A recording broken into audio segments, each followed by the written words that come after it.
yeah, we are bringing the taste of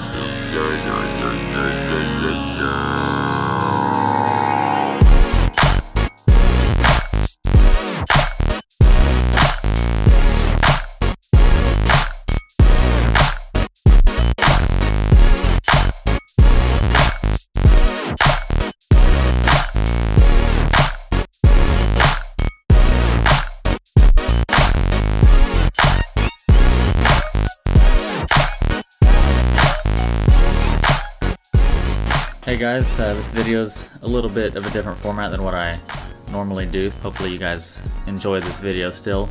If not, let me know in the comments and I'll try to make my videos better. Today we've got a guest with me. We've got Piper. But anyway, I'm going to be going over my Black Friday PC build that I did. I'm going to be talking about what went wrong because I was actually going to show the build and I was going to do a video on all the components, but I ended up having some problems, so I'm gonna talk about that. So first, what did I buy? So I bought the Gigabyte Z370p D3. Got that for $79.99. Total, I spent under $1,000 for this build.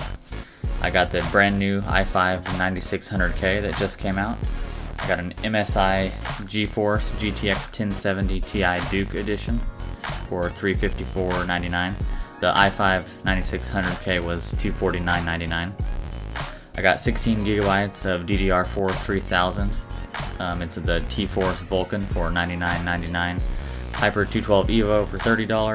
A DIY PC RGB case for $57.99.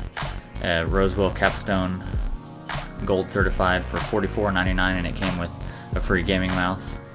And then I got the Silicon Power Ace 512 gigabyte SSD for $64.99. So all in total, free shipping, it was $982.93. So for what I got, I feel like I got a really nice PC. Things that I wish I would have done if I wanted to spend more money. Again, I had a budget and I didn't want to go over the budget. I really wanted to stick to it. So again, if I wanted to spend more, I would have done a Z390 motherboard instead of a Z370. I would have done liquid cooling instead of air. I probably should have bought an M.2 SSD instead of a SATA SSD. Probably would have bought an even better graphics card, but I mean, hell, if money wasn't an issue, then why wouldn't I have just bought like the AMD Threadripper or everything with the most expensive that I could find? So anyway, like the list could go on and on, but at some point you have to draw the line. For me, it was $1,000 and I was gonna stick to that. This is what I went with. So if you're gonna criticize me, I had a budget. So let me go ahead and roll the footage. I took a video of what was happening because I thought I was going to have to send this video to Gigabyte because I thought it was a motherboard problem. So let me just roll that.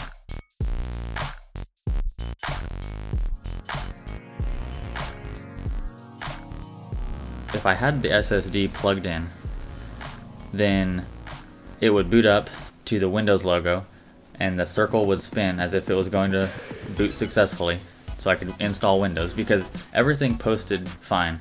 I was in the BIOS, everything looked good, the memory was detected, everything looked great. But immediately after the spinning circle, the computer would just restart and then it would just get into this endless boot. But if I were to plug in a mechanical regular hard disk drive, then it would just get into an immediate reboot cycle without even getting to the Windows screen.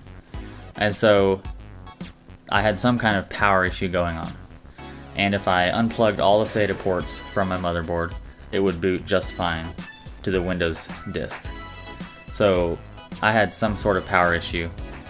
I had no idea what was going on. I tried a different power supply that I had laying around. That didn't fix it. I was able to get it to boot to a USB stick that had Linux tools on it. I was able to run a CPU test and the CPU test came back fine. The memory test came back fine. Everything led to there must have been something wrong with my motherboard. I went through Newegg, turned it, and I actually ended up getting the same one. It was actually $10 cheaper. So I actually saved a little bit of money by sending it back and getting a different, the same one, but another model of that same one. Put it in, and of course it sucks because I had to wait a week, right? Because I couldn't do anything with my computer parts. So I get it, install it, but I only install it on the box because beforehand, when it posted, everything posted okay, I put it inside the case, and then I had to tear it all apart, and so that was awful. What do you know is I had the same exact problem, and you guys aren't gonna believe what the problem was. I mean, I searched every forum, and I tried every single thing, and it didn't matter. I was getting the same problem. I tried every BIOS setting, I updated the BIOS, nothing. I called Gigabyte, didn't help me. What ended up being the problem was that the stupid motherboard